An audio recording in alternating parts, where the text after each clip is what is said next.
G'day guys, I just thought I'd give you a quick recap on what's happening this week in Deuteronomy. I hope you've been able to follow the story. Remember, the big picture is they're kind of on one side of the Jordan looking across to the promised land. Moses is about to die, and in Deuteronomy he's giving 3 speeches to kind of challenge them, encourage them, remind them of their covenant, their agreement with the Lord before they go into the land.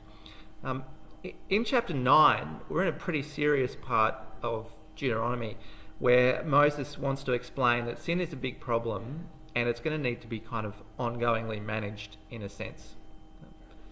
There were 3 things we looked at in the talk on Sunday that might help you work through the passage.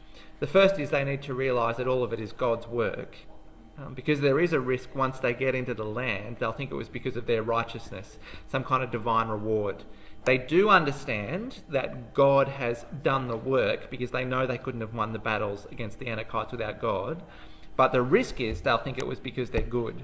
And Moses wants to say, no, remember, it's totally God keeping his promises, being kind of fair income about them, and working to do everything to get you in there. All God's work. Which is the same for the Christian person. We need to remember it's all God's work and God's grace. So we looked at God's work, then we looked at their work, which was the constant stench of rebellion.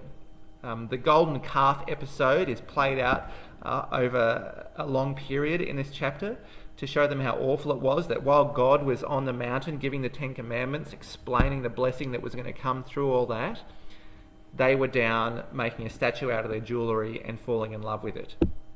That stink of sin is in several places in verse 22. If you want to see the references there, Numbers 11 and Exodus 17 play out those moments of rebellion. Their work was continual rebellion.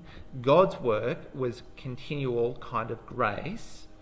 They're the 2 big points to look at first. And the third thing was that Moses ended up being the go-between, laying prostrate, calling out to the Lord, not to notice Israel's good points, but calling out to the Lord to remind him of his promises and his goodness and his grace, and that he would need to overlook sin. So Moses' relationship, so the relationship depended on God's grace, the continual confession of sin through the work of Moses.